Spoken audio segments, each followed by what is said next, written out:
con manos temblorosas y sudor frío corriendo por mi frente. Apenas puedo sostener el bolígrafo mientras intento transcribir los terribles eventos que presencié en San Jacinto. Mi respiración está acelerada, y con cada sombra que pasa por la ventana, siento que mi corazón da un salto. Pero necesito continuar, necesito contar esta historia, aunque sea lo último que haga. Mi nombre es Alejandro. Hace 8 años, cuando aún era periodista de investigación en Culiacán, me topé con una historia que cambiaría mi vida para siempre. Dios, cómo desearía nunca haberme involucrado en esto.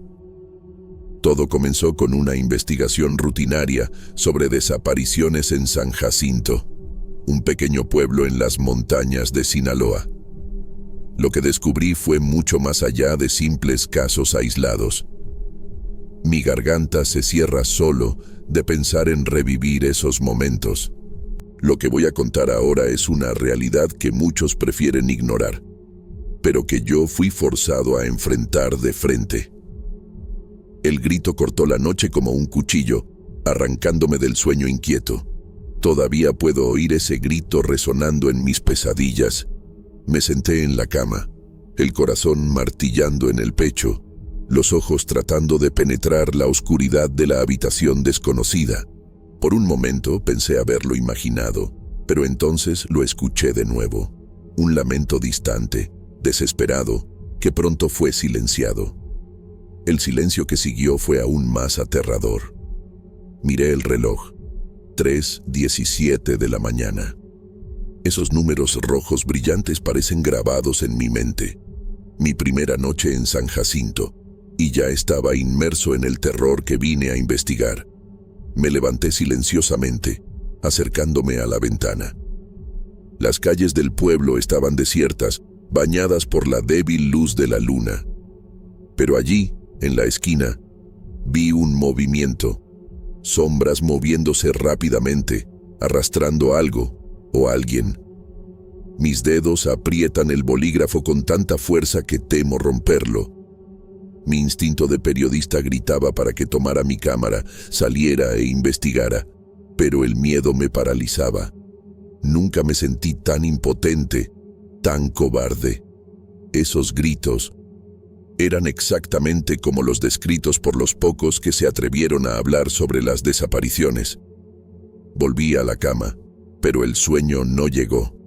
Me quedé allí, mirando al techo, repasando mentalmente los eventos que me trajeron hasta aquí. Las historias de personas desapareciendo sin dejar rastro, las familias demasiado aterrorizadas para hablar, las autoridades indiferentes, y ahora, en mi primera noche, la confirmación de que algo siniestro realmente estaba sucediendo en San Jacinto. Cuando los primeros rayos de sol finalmente penetraron por las rendijas de la ventana, ya estaba de pie, arreglando mis cosas. Bajé las escaleras crujientes de la posada, determinado a comenzar mi investigación. Pero al llegar a la recepción, fui recibido por miradas hostiles de hombres que nunca había visto antes. «Señor», dijo uno de ellos, su voz grave y amenazadora, «nos gustaría conocerlo mejor, saber qué quiere un forastero en nuestro pequeño pueblo». El tono aparentemente casual no me engañó. Sus ojos fríos y la postura tensa dejaban claro que no era una invitación amistosa. En ese momento, me di cuenta de que mi llegada no había pasado desapercibida y que mi estancia en San Jacinto sería mucho más peligrosa de lo que jamás podría haber imaginado. Tragué saliva, sintiendo el peso de las miradas hostiles sobre mí. «Claro, señores», respondí, tratando de mantener la voz firme. «Soy solo un turista interesado en la historia local». El hombre que había hablado, un sujeto alto, de hombros anchos y cicatriz en la barbilla, dio una sonrisa que no llegó a sus ojos. «Entonces vamos a dar un paseo, señor. San Jacinto tiene mucha historia que compartir». Fui prácticamente escoltado fuera de la posada. Las calles, ahora iluminadas por el sol inclemente, parecían aún más desoladoras a la luz del día. Noté que las pocas personas en las calles desviaban la mirada rápidamente al vernos pasar. Caminamos hasta la plaza central, un espacio árido con una fuente seca en medio. El hombre de la cicatriz, que se presentó como Raúl, comenzó a narrar la historia oficial del pueblo. Hablaba de tiempos prósperos, de familias felices, de una comunidad unida. Pero sus palabras sonaban vacías, ensayadas. Mientras caminábamos, noté detalles perturbadores. Casas con ventanas clavadas, muros con marcas de disparos mal disimuladas, miradas de puro terror en los rostros de los pocos habitantes que se atrevían a observarnos. ¿Y qué hay de las desapariciones?, pregunté, incapaz de contener mi curiosidad periodística. La sonrisa de Raúl desapareció instantáneamente. ¿Desapariciones? Su voz era gélida. No sé de qué está hablando, señor. La gente aquí va y viene. Buscan trabajo en otros lugares. Es normal. De repente, un chillido estridente rasgó el silencio. Giré bruscamente hacia el origen del sonido y alcancé a ver, por un fugaz momento, a una mujer siendo empujada al interior de una vivienda. Nuestras miradas se encontraron por una fracción de segundo. La angustia en sus ojos quedará grabada en mi mente por siempre. Raúl sujetó mi brazo con firmeza. «No es nada importante», murmuró, su tono ahora cargado de advertencia. «Simplemente asuntos de familia. No nos concierne. ¿Me explico?» Moví la cabeza afirmativamente, sintiendo cómo el pánico crecía en mi interior. El recorrido prosiguió, pero ahora con una atmósfera de evidente tensión. Comprendí que me estaban poniendo a prueba, vigilando. Cada vocablo, cada gesto mío estaba siendo escrutado. Al volver a la hospedería, Raúl se dirigió a mí con una mirada escrutadora. «Confío en que haya disfrutado de nuestro breve paseo, caballero. San Jacinto es un sitio peculiar. En ocasiones, es preferible no indagar demasiado, por su propio bienestar. ¿Comprende?» Asentí una vez más, esbozando una sonrisa forzada. Cuando por fin me encontré a solas en mi habitación, me desplomé sobre el lecho, temblando.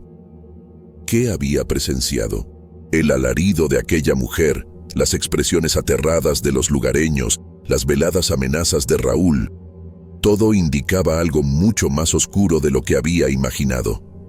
Esa velada, tumbado en la penumbra, volví a percibir murmullos apagados y pisadas en el corredor. Esta vez, me contuve de investigar. El terror me embargaba, pero era consciente de que no podía claudicar. Había gente desapareciendo, y yo podría ser la única esperanza de revelar la verdad. Sin embargo, mientras el sueño finalmente me vencía, una interrogante resonaba en mi cabeza. ¿Sobreviviría lo suficiente para narrar esta historia? Las jornadas posteriores fueron un ejercicio de paranoia. Cada movimiento que realizaba en San Jacinto parecía estar bajo vigilancia. Raúl y sus secuaces estaban siempre en las proximidades, sus ojos siguiéndome como carroñeros acechando a su víctima. Opté por modificar mi estrategia. En vez de formular preguntas directas, comencé a observar. Pasé largas horas sentado en la plaza, simulando leer un libro, mientras en realidad analizaba las actividades del pueblo. Advertí patrones inquietantes, vehículos todoterreno de alta gama, con cristales tintados entrando y saliendo de la localidad, siempre al amparo de la noche, grupos de jóvenes siendo escoltados fuera del pueblo por individuos armados, y lo más perturbador, el eco lejano de detonaciones proveniente de las montañas en las primeras horas del alba. En mi cuarta noche, decidí arriesgarme. Esperé hasta la madrugada y salí sigilosamente del cuarto. El pueblo estaba sumergido en un silencio sepulcral, roto solo por el ocasional aullido de un perro distante. Seguí en dirección a la iglesia, el único edificio imponente de San Jacinto. Al acercarme, escuché voces ahogadas provenientes de la parte trasera. Me agaché detrás de un muro en ruinas y observé. 3 hombres cargaban grandes bolsas dentro de una van. El olor que emanaba era nauseabundo, una mezcla de productos químicos y algo que no quería identificar. Uno de los hombres tropezó y la bolsa que cargaba cayó abriéndose parcialmente. Mi corazón casi se detuvo cuando vi un brazo humano deslizarse hacia afuera.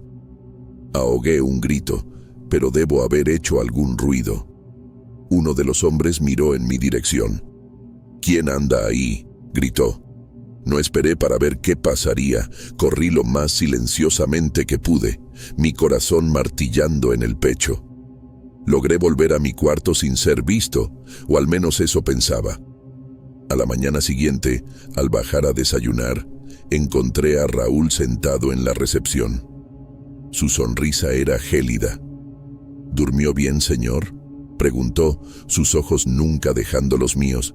«Espero que no haya tenido pesadillas. Las noches pueden ser inquietantes por aquí». Tragué saliva, tratando de mantener la compostura. «Dormí como una piedra», mentí. Raúl se levantó acercándose a mí. Pude sentir el olor a tabaco y algo metálico en su aliento. «Y sabe, señor», dijo, su voz baja y amenazadora, «demasiada curiosidad puede ser peligrosa, especialmente para forasteros que no entienden cómo funcionan las cosas aquí».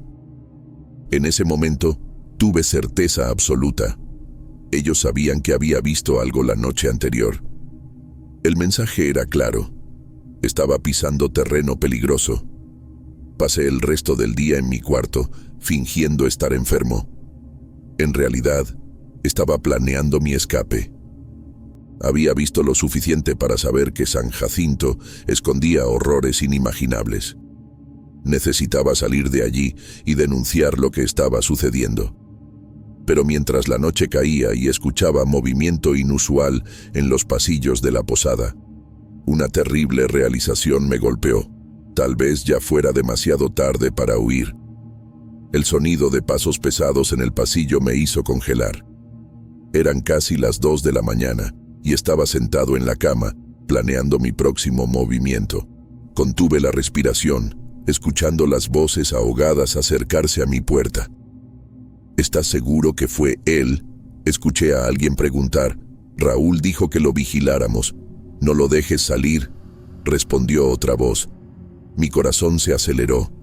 No estaban invadiendo mi cuarto, pero era claro que estaba siendo vigilado. El escape que planeaba ahora parecía imposible. Estaba acorralado. Pasé el resto de la noche en un estado de alerta constante, cada ruido haciéndome sobresaltar. Cuando el sol finalmente salió, estaba exhausto, pero sabía que no podía bajar la guardia. Bajé a desayunar con los nervios a flor de piel. El recepcionista, que antes apenas me notaba, ahora me observaba atentamente. En la calle, vi a 2 de los hombres de Raúl parados del otro lado, fingiendo una conversación casual. Decidí arriesgarme a dar un paseo por el pueblo, tratando de mantener una apariencia de normalidad. Las calles de San Jacinto parecían diferentes ahora, cada esquina potencialmente escondiendo un peligro, cada mirada de los habitantes cargada de significados ocultos. Arribé a la plaza principal y me acomodé en un banco, simulando disfrutar del ambiente. Fue entonces cuando percibí a una señora de avanzada edad observándome desde una ventana próxima. Nuestros ojos se encontraron y, para mi asombro, ella realizó un gesto sutil, invitándome a acercarme. Con el pulso acelerado, escudriñé los alrededores para cerciorarme de que no estaba siendo vigilado y me encaminé hacia su vivienda. La puerta se entreabrió antes de que pudiera llamar. «Pase rápidamente», murmuró la anciana, tirando de mí hacia el interior. El ambiente dentro de la casa era sombrío y polvoriento. La mujer, que se presentó como doña Carmen, me condujo a una estancia en la parte trasera. «Y usted está indagando sobre las desapariciones, ¿no es así?», inquirió con una mirada que reflejaba una mezcla de temor y expectativa. Vacilé por un instante, pero algo en su expresión me inspiró confianza. Asentí con la cabeza. Mi nieto, prosiguió con voz temblorosa, se esfumó hace medio año. Nadie actúa, nadie se pronuncia, pero yo estoy segura, sé que fueron ellos. Entonces me relató sobre el régimen de terror que Raúl y sus secuaces habían instaurado en San Jacinto. Habló sobre el narcotráfico, sobre jóvenes obligados a laborar en cultivos ocultos en las montañas, sobre ejecuciones silenciosas de quienes osaban oponerse. Mientras conversaba, percibí un vehículo detenerse frente a la casa. Doña Carmen se quedó lívida. «Debe marcharse», susurró con urgencia. «Utilice la salida trasera y sea precavido. Ellos tienen ojos por doquier». Me escabullí por la parte posterior, con el corazón desbocado. Al rodear la vivienda, divisé a Raúl y 2 de sus hombres ingresando por el frente. Por un momento aterrador, creí que me habían avistado, pero logré confundirme entre un grupo de transeúntes en la calle. Estaba a punto de retornar a la posada cuando rememoré las palabras apremiantes de doña Carmen. Ellos tienen ojos por doquier. Volver allí sería como adentrarse en la guarida del lobo. Como si leyera mis pensamientos, doña Carmen apareció en la puerta trasera, haciendo un ademán discreto. Regresé prestamente. «No es prudente que vuelva a la posada», murmuró. «Dispongo de un lugar donde puede refugiarse. No es gran cosa, pero al menos estará fuera de su alcance por ahora». Me guió por un laberinto de callejuelas angostas hasta que arribamos a una pequeña edificación en la parte trasera de otra casa. Era una habitación sencilla, con apenas una cama, una mesa y una silla. Era el cuarto de mi nieto, comentó doña Carmen, con la voz entrecortada. «Nadie ha entrado aquí desde que se desvaneció». Le expresé mi gratitud, sintiendo el peso de la confianza que estaba depositando en mí. Cuando ella se retiró, aseguré la puerta y me desplomé en la cama, la realidad de mi situación golpeándome con toda su crudeza. Poseía información crucial, pero me encontraba completamente aislado en un pueblo bajo el dominio de criminales despiadados. No podía confiar en nadie más que en doña Carmen, y aún así, ¿por cuánto tiempo podría ella mantener mi presencia en secreto? Las jornadas subsiguientes fueron un ejercicio de paranoia y claustrofobia. El pequeño aposento que doña Carmen me había cedido, antes un refugio, ahora semejaba a una prisión. Pasaba horas escrutando por la única ventana, observando el movimiento de la calle, siempre alerta ante cualquier indicio de que mi escondite hubiera sido descubierto. Doña Carmen acudía 2 veces al día, trayendo alimentos y novedades del pueblo. Sus visitas eran mi único vínculo con el mundo exterior y las aguardaba con una mezcla de ansiedad y alivio. «Aún te están buscando», me informó una tarde particularmente tensa. «Raúl está colérico. Juró que va a escudriñar cada rincón de San Jacinto hasta dar contigo». Tragué saliva, sintiendo el peso de la amenaza. «Doña Carmen, no es necesario que se arriesgue así por mí. Si ellos descubren…» Ella me interrumpió con un gesto firme. «No, mijo. Eres nuestra única esperanza de exponer la verdad. Muchos de nosotros hemos perdido seres queridos por culpa de estos monstruos. Es hora de que alguien haga algo». Esa noche, incapaz de dormir, comencé a organizar la información que había recolectado. Nombres, fechas, lugares, un patrón sombrío comenzaba a emerger. Las desapariciones no eran aleatorias. Había una lógica perversa detrás de ellas. Al tercer día de mi confinamiento, doña Carmen llegó más temprano de lo habitual, su rostro pálido de preocupación. «Algo está pasando», susurró. «Vi camiones grandes entrando al pueblo durante la noche, y hay más hombres armados en las calles». Mi estómago se revolvió. Lo que fuera, no podía ser bueno. Fue esa noche que lo escuché. Un grito distante, rápidamente silenciado. Luego otro y otro. El sonido de motores, órdenes gritadas, llanto ahogado. Me pegué a la ventana, mi corazón martillando en el pecho. En la penumbra de la madrugada, vi grupos siendo llevados a la fuerza a los camiones. Hombres, mujeres, hasta niños. Familias enteras siendo arrancadas de sus casas. Sentí una ola de náuseas. No eran solo desapariciones aisladas. Era una operación a gran escala. Cuando doña Carmen llegó en la mañana siguiente, sus manos temblaban. Se llevaron a más de 20 familias anoche, dijo, con lágrimas en los ojos. Nadie sabe a dónde. La realidad de la situación me golpeó con toda su fuerza. Ya no se trataba solo de investigar desapariciones pasadas. Estaba presenciando un crimen ocurriendo en tiempo real. Necesito salir de aquí, dije, más para mí mismo que para ella. Necesito conseguir ayuda, alertar a las autoridades. Doña Carmen asintió lentamente. Hay un hombre, dijo vacilante, un contrabandista, conoce rutas secretas para salir de las montañas. Tal vez él pueda ayudarte. La idea de confiar mi vida a un criminal me incomodó. Pero, ¿qué opción tenía? ¿Cuándo?, pregunté. Esta noche, respondió doña Carmen.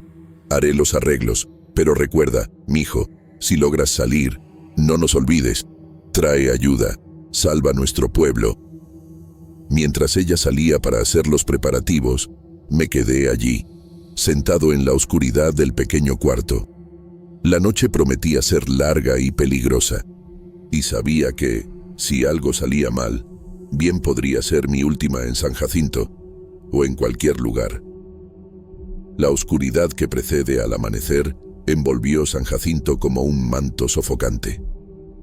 Estaba agachado en la parte trasera de la casa de doña Carmen, mi corazón latiendo tan fuerte que temía que pudiera ser escuchado por las patrullas que ocasionalmente pasaban por las calles desiertas. Las horas previas a este instante fueron un torbellino de preparativos frenéticos e instrucciones en voz baja. Doña Carmen había coordinado mi encuentro con el contrabandista, un tipo conocido únicamente como el Coyote. Me advirtió sobre los riesgos, sobre el carácter impredecible de este individuo, pero ambos sabíamos que era mi única chance de escapar. El plan era sencillo, pero arriesgado. Debía reunirme con el Coyote en las afueras del pueblo, cerca de una mina antigua y abandonada. Desde allí, él me guiaría a través de senderos ocultos en las montañas, evitando las carreteras principales y los puntos de control del cártel. Mientras aguardaba la señal convenida, no pude evitar que mi mente divagara hacia los sucesos de las noches pasadas. Las imágenes de los secuestros masivos aún estaban grabadas en mi memoria. Familias enteras arrancadas de sus hogares, llevadas a un destino incierto y probablemente terrible.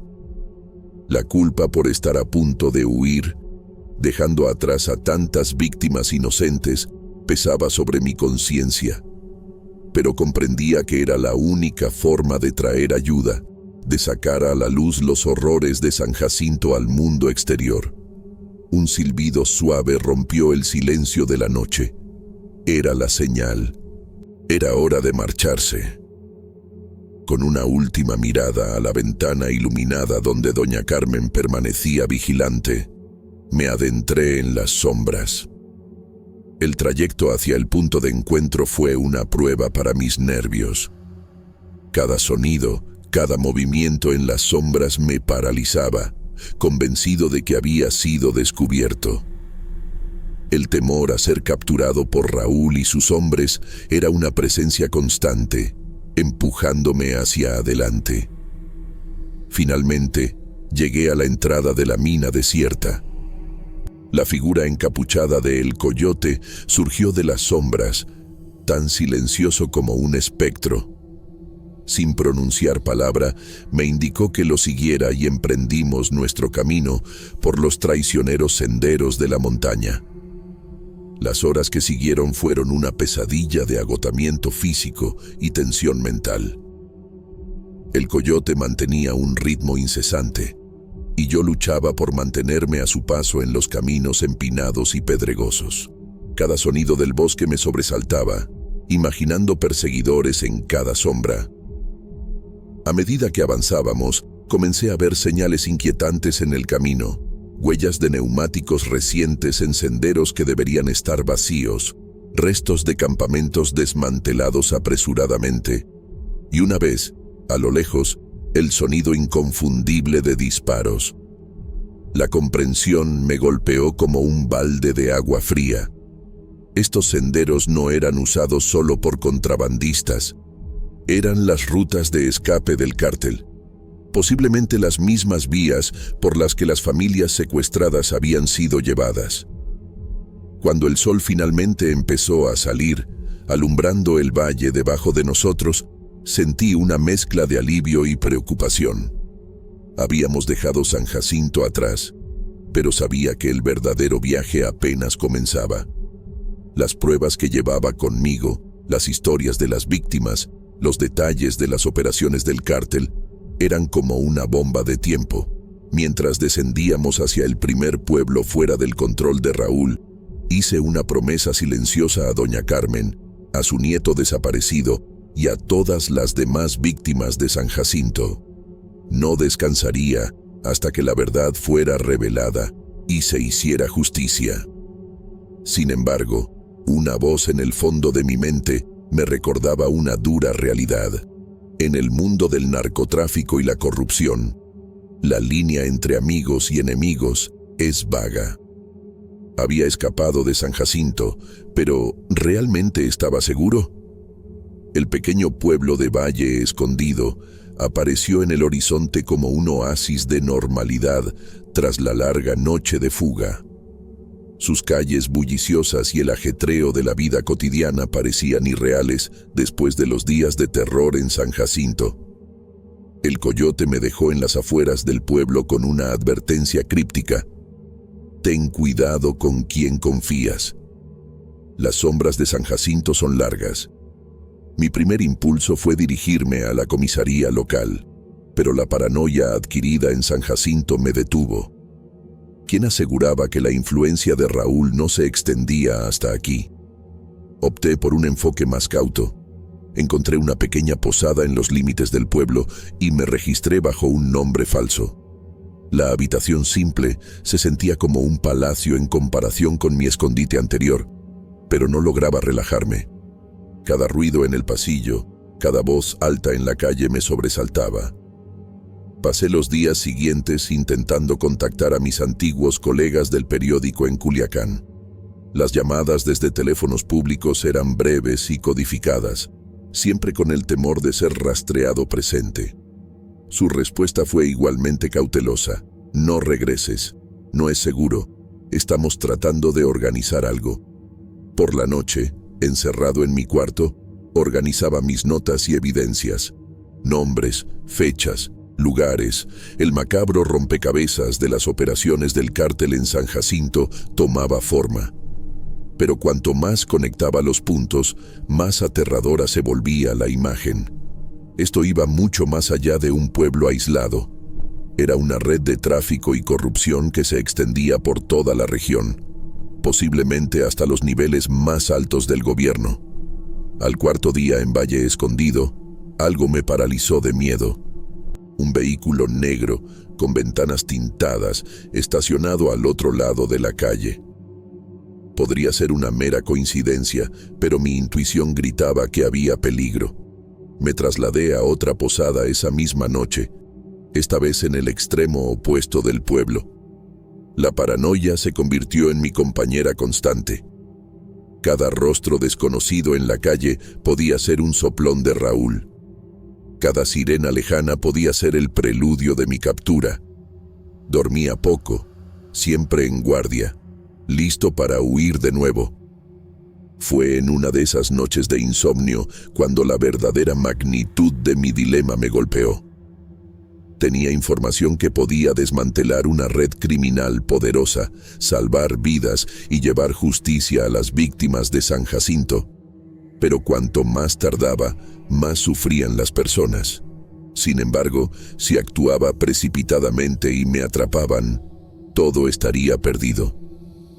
Una semana después de mi llegada a Valle Escondido, recibí un mensaje enigmático de mis contactos. Mañana, terminal de autobuses, mediodía. Busca al hombre con el periódico de Culiacán. Pasé la noche en vela, oscilando entre la esperanza de finalmente obtener ayuda y el miedo de estar caminando hacia una trampa. Cuando el sol asomó, ya estaba en camino a la terminal, tomando rutas indirectas y vigilando mis espaldas constantemente. La terminal estaba llena de actividad, familias, trabajadores, estudiantes, todos ajenos al drama que se desarrollaba entre ellos. Vi al hombre con el periódico y me acerqué con cautela. Nuestras miradas se cruzaron y él hizo un leve gesto afirmativo con la cabeza. Pero antes de que pudiera alcanzarlo, noté movimiento a mi alrededor. Hombres moviéndose con determinación entre la multitud, con las manos ocultando algo bajo sus chaquetas. Mi corazón se aceleró. Había caído en una emboscada. Mi instinto me gritó que estaba en peligro. Sin pensarlo, me giré abruptamente y corrí en dirección contraria, empujando a la gente a mi paso. Los gritos resonaron detrás de mí, confirmando mis temores.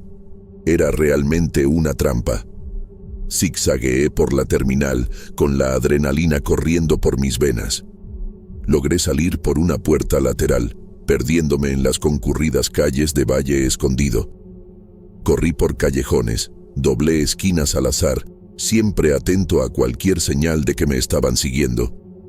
Me detuve solo cuando mis pulmones ardían y mis piernas temblaban de cansancio. Escondido en un callejón oscuro, la realidad me golpeó con fuerza. No podía fiarme de nadie. Estaba solo con información que podía derribar todo un imperio criminal. Esa noche, en un cuarto de hotel barato registrado bajo un nombre falso, tomé una decisión. No podía seguir esperando ayuda externa. Era el momento de actuar. Utilizando una computadora en un cibercafé y una conexión anónima, pasé horas recopilando todo lo que sabía. Nombres, fechas, ubicaciones, detalles de las operaciones en San Jacinto. Todo quedó meticulosamente documentado. Adjunté fotos y grabaciones que había logrado recolectar. Con el corazón latiendo apresuradamente, envié todo al Departamento de Lucha contra el Narcotráfico. Un correo anónimo, cargado de información explosiva sobre las operaciones de Raúl y la situación en San Jacinto. Las semanas siguientes fueron una prueba de nervios. Me mudaba constantemente, siempre vigilante, temiendo que Raúl o sus hombres me encontraran. Seguía las noticias obsesivamente, esperando cualquier señal de que mi denuncia había sido tomada con seriedad. Entonces, casi un mes después, ocurrió. Los titulares explotaron con noticias de una operación masiva contra el cártel. San Jacinto se mencionaba repetidamente. Imágenes de arrestos, incautaciones de drogas y armas inundaban los noticieros. La operación fue un éxito rotundo. Raúl fue detenido junto con decenas de sus cómplices. Políticos corruptos fueron expuestos. Las investigaciones se profundizaron, revelando una red de crimen y corrupción mucho mayor de lo que podría haber imaginado. En los meses que siguieron, observé desde la distancia mientras la verdad sobre San Jacinto salía a la luz. Familias fueron reunidas, cuerpos fueron encontrados e identificados, y un largo proceso de sanación comenzó para el pueblo. Nunca regresé a San Jacinto. Era demasiado arriesgado. Pero a través de las noticias, vi al pueblo transformarse lentamente. Las calles, antes dominadas por el miedo, ahora exhibían signos de vida y esperanza. Mi carrera como periodista había terminado, pero el impacto de mis acciones continuaría. San Jacinto estaba libre y su historia serviría de advertencia e inspiración para otros.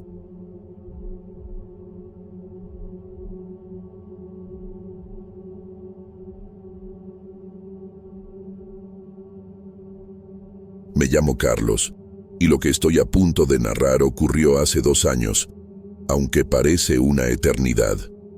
Soy meteorólogo y fui asignado para investigar una anomalía climática en San Niebla, un pequeño pueblo en las montañas. Lo que encontré allí desafió todo lo que creía saber sobre el mundo y sobre mí mismo.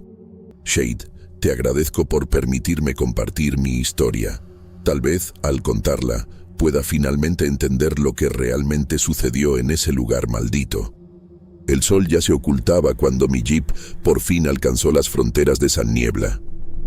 El pueblo parecía extraído de una fotografía antigua, casas de piedra con techos de teja, calles estrechas de adoquines, y en el centro una iglesia con un reloj impresionante en su torre.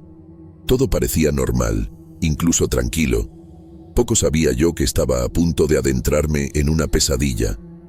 Estacioné en la plaza central y fui recibido por don Alejandro, el alcalde. Su apretón de manos fue firme, pero sus ojos, había algo en ellos que me inquietó profundamente. «Bienvenido a San Niebla, doctor Mendoza», dijo.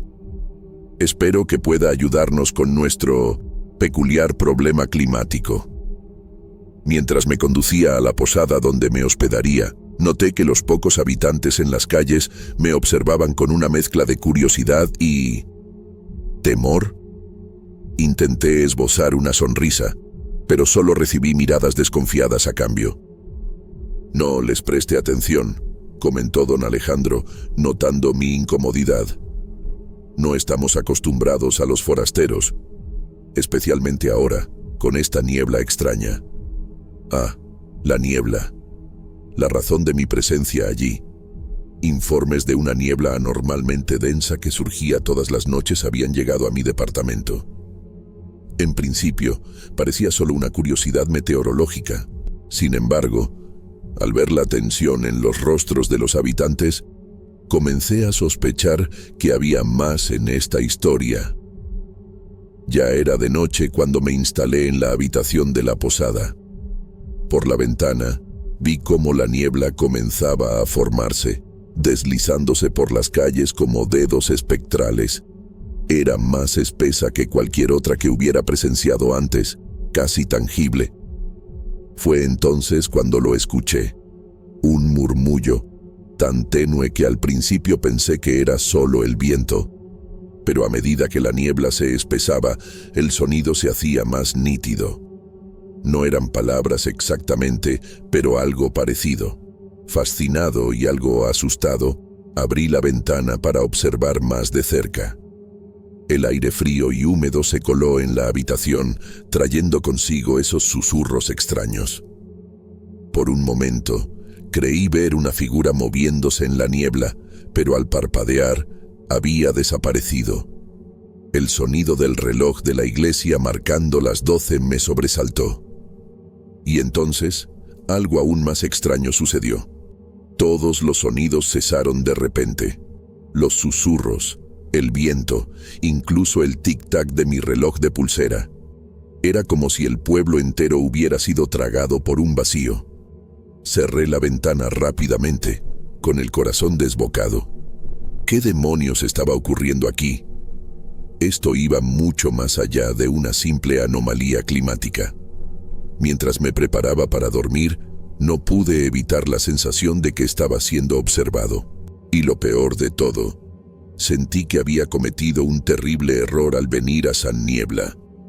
Esa noche, mis sueños estuvieron poblados por sombras que se movían en la niebla y voces que pronunciaban mi nombre. Poco sabía yo que la realidad en San Niebla pronto se probaría más aterradora que cualquier pesadilla.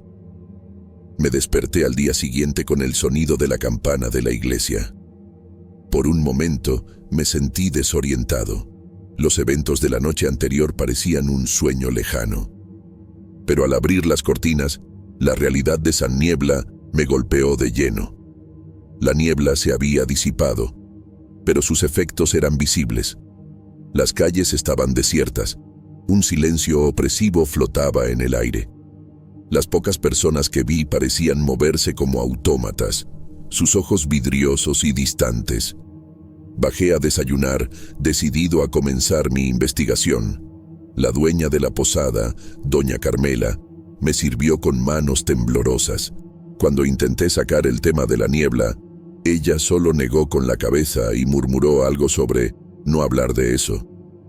Salí a explorar el pueblo. Mi primer destino era la estación meteorológica local, un pequeño edificio en las cercanías de la plaza. Allí, encontré equipos antiguos y registros incompletos. Algo no tenía sentido. ¿Cómo podría una anomalía climática tan significativa pasar desapercibida durante tanto tiempo? Fue entonces cuando conocí a Elena, la científica local. A diferencia de los otros habitantes, sus ojos brillaban con inteligencia y miedo. «Doctor Mendoza», dijo, mirando nerviosamente a su alrededor. «Necesitamos hablar, pero no aquí. Encuéntreme en la biblioteca al mediodía». Las horas transcurrieron lentamente. Intenté hablar con los habitantes, pero todos parecían evitarme. Noté marcas extrañas en las paredes de las casas, símbolos que no reconocí. Y lo más inquietante, algunas casas tenían ventanas y puertas clavadas, como si intentaran mantener algo afuera o dentro.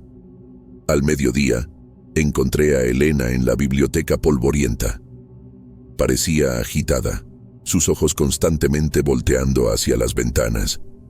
«La niebla no es natural», susurró. «Comenzó hace un año, poco después del descubrimiento de las ruinas en las montañas. Desde entonces, las cosas han cambiado». Elena me contó sobre los extraños comportamientos de los habitantes, como si estuvieran siendo controlados por algo. Habló sobre voces en la niebla, sobre personas que desaparecían por días y regresaban diferentes. «Nadie me cree», dijo, con lágrimas en los ojos. «Piensan que estoy loca». De repente, escuchamos pasos que se acercaban. Elena se puso pálida. «No confíes en nadie», murmuró antes de desaparecer entre los estantes. El resto del día lo pasé en un estado de constante vigilancia. Comencé a detectar detalles inquietantes, miradas furtivas de los lugareños, charlas que se interrumpían abruptamente cuando me acercaba.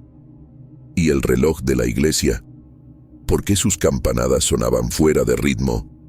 Al caer la noche, la niebla regresó, más espesa que nunca. Me atrincheré en mi habitación, pero los susurros penetraban por las rendijas de la ventana. Eran más nítidos ahora, casi comprensibles. Me descubrí inclinando la cabeza, tratando de descifrar lo que decían. Fue entonces cuando lo vi. Una figura en la niebla, justo afuera de mi ventana, alta, inhumanamente delgada, con dedos largos que parecían extenderse hacia la posada. Mi corazón latía con fuerza. La figura giró la cabeza, si es que aquello podía llamarse cabeza. Y por un instante aterrador, pensé que estaba mirando directamente hacia mí. El reloj de la iglesia marcó las 12, y nuevamente un silencio absoluto se apoderó de esa niebla. La figura se desvaneció, pero estaba seguro de que no había sido una ilusión. Acostado en la cama, sin poder conciliar el sueño, una certeza aterradora se formó en mi mente. Necesitaba descubrir qué estaba sucediendo en este pueblo y hacerlo rápidamente. Algo me decía que, si no lo hacía, podría ser demasiado tarde. No solo para los habitantes de San Niebla, sino también para mí. Los días siguientes se convirtieron en un torbellino de investigaciones frenéticas y creciente paranoia. Cada noche, la niebla parecía volverse más opresiva, los susurros más insistentes. Dormir se volvió casi imposible. Cuando lo lograba, era atormentado por pesadillas de figuras sombrías y voces que repetían mi nombre. Decidido a encontrar respuestas, me propuse investigar las ruinas en las montañas que Elena había mencionado. La caminata fue ardua, y cuanto más ascendía, más denso se volvía el aire. Finalmente, llegué a una meseta donde se alzaban las ruinas. Antiguas estructuras de piedra, adornadas con símbolos enigmáticos. En el corazón de las ruinas, hallé algo perturbador. Vestigios de lo que parecía ser un viejo laboratorio. Equipos oxidados, frascos rotos y documentos casi ilegibles esparcidos por el suelo. Mientras examinaba los papeles, un nombre se destacó: Proyecto Niebla. Fue entonces cuando escuché la voz de Elena detrás de mí. «No debiste haber venido aquí». Me giré sobresaltado. Ella parecía diferente. Sus ojos brillaban con un resplandor extraño. «Ahora sabes demasiado».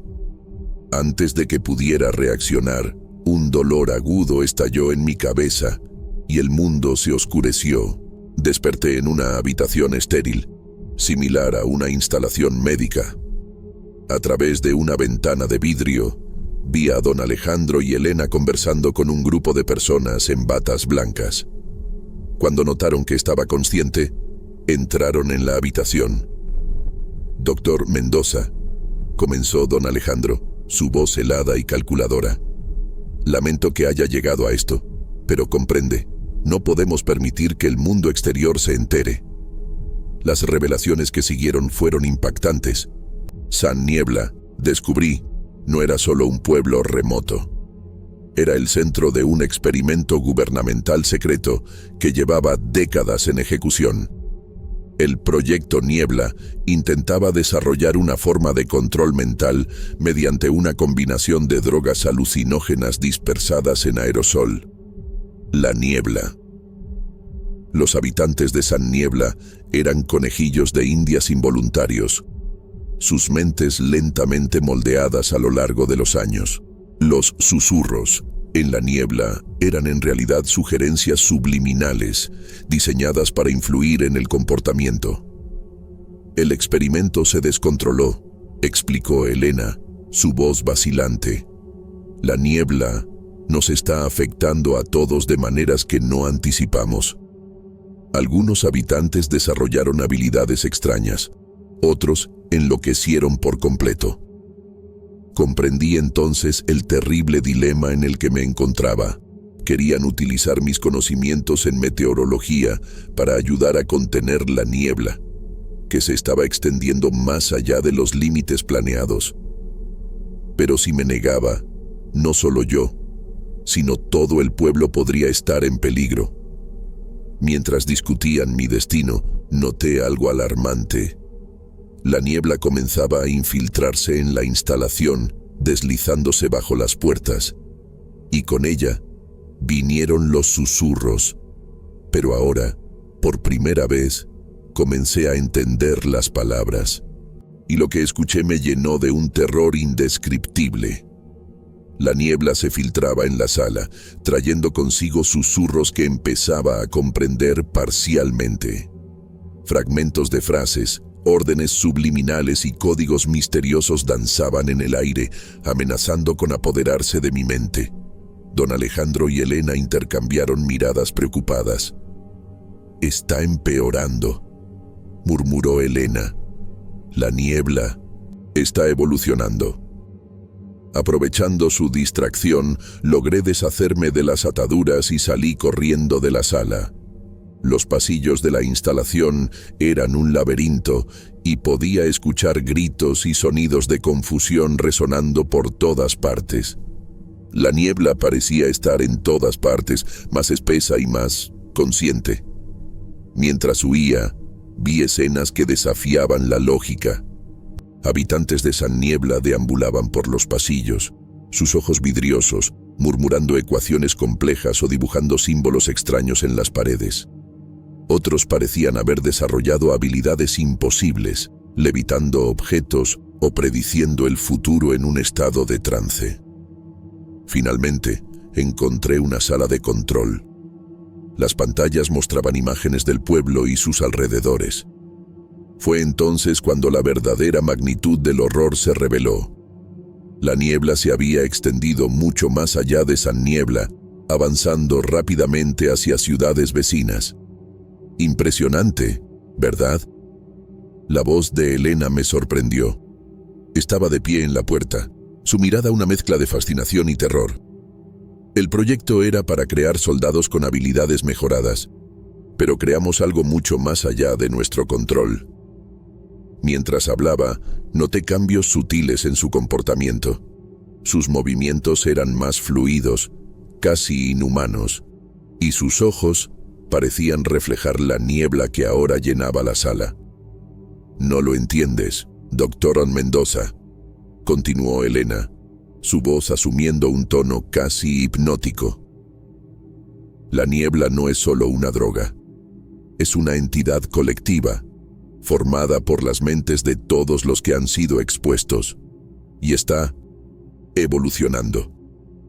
En ese instante, las pantallas comenzaron a parpadear, revelando escenas de caos en las ciudades cercanas. La niebla había llegado, trayendo consigo una ola de locura y transformaciones incomprensibles. «Necesitamos su ayuda», suplicó Elena, extendiendo su mano. «Con sus conocimientos meteorológicos, tal vez podamos controlar la dispersión». Pero sus palabras fueron ahogadas por un estruendoso sonido de alarma. Las pantallas mostraban la presa cercana al pueblo agrietándose. Si cedía, no solo San Niebla, sino toda la instalación secreta quedaría sumergida. En ese momento, me enfrenté a la elección más difícil de mi existencia. Podía intentar escapar y alertar al mundo exterior de lo que estaba ocurriendo. O podía quedarme e intentar usar mis habilidades para controlar la niebla, sabiendo que eso me exprimiría aún más a sus efectos desconocidos. El reloj de la iglesia resonaba en la distancia, su sonido distorsionado por la niebla. Había llegado el momento de la verdad.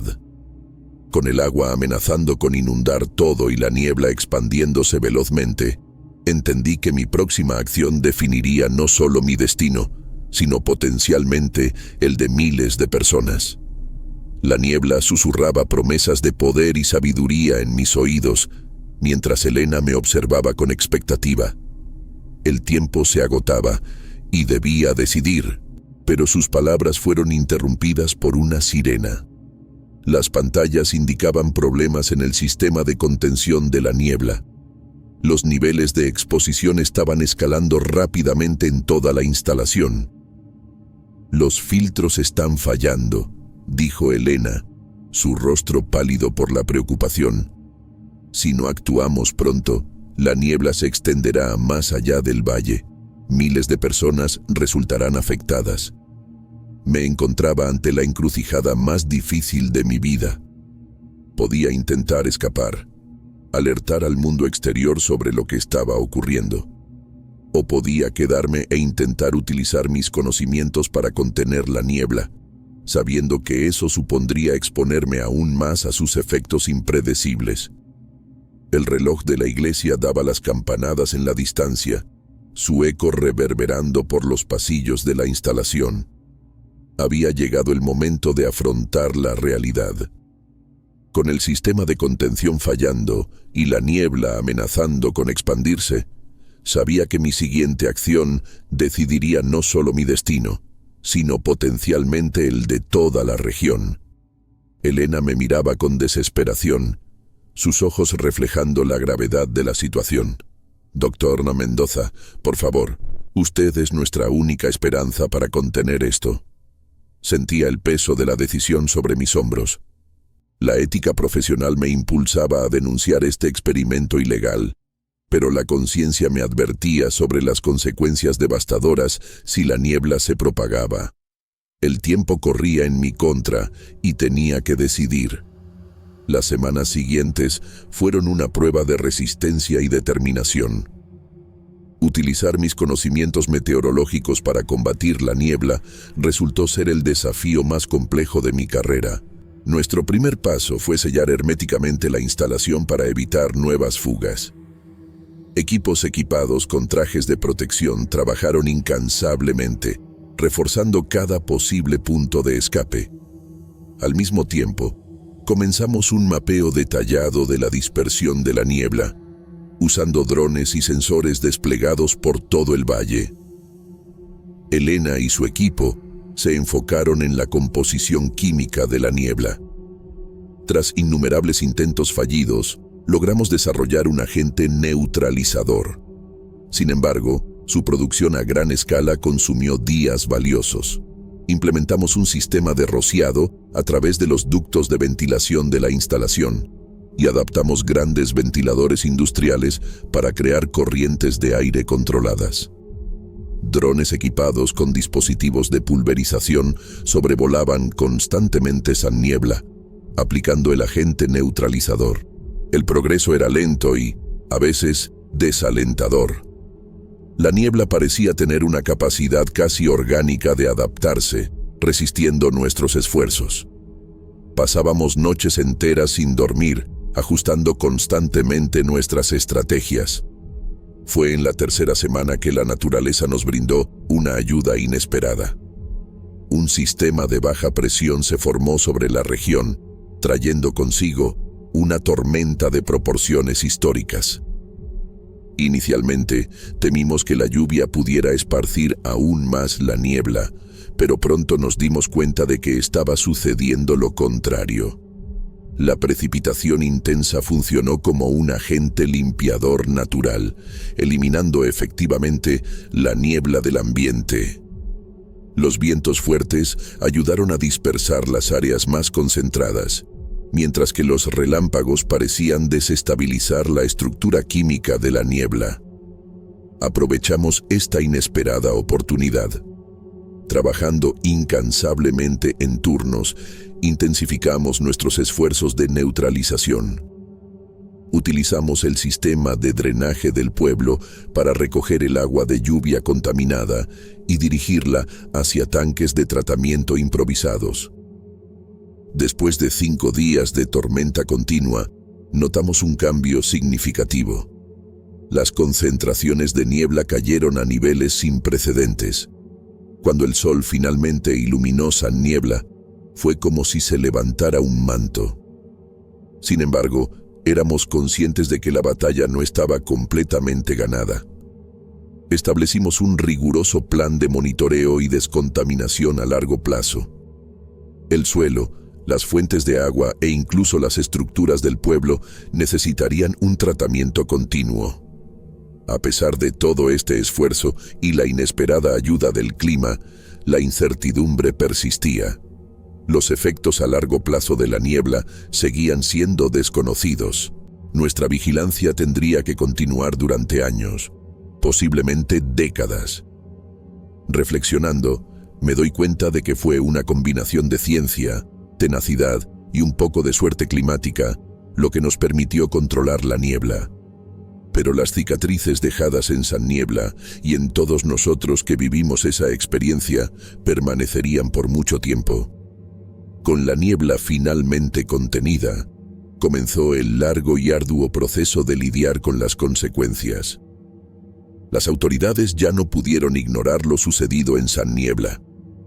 Equipos de investigación, científicos y funcionarios del gobierno llegaron al pueblo. Fui sometido a numerosos interrogatorios. Relaté mi historia una y otra vez a diferentes agencias y comités. Mi papel en controlar la niebla me otorgó cierta clemencia, pero aún así pasé meses bajo intenso escrutinio. El proyecto Niebla no fue totalmente revelado, pero tuvo sus repercusiones. Don Alejandro, Elena y varios otros fueron arrestados. Se descubrió que el experimento tenía raíces profundas en ciertos sectores gubernamentales, lo que condujo a una serie de escándalos y dimisiones de alto nivel.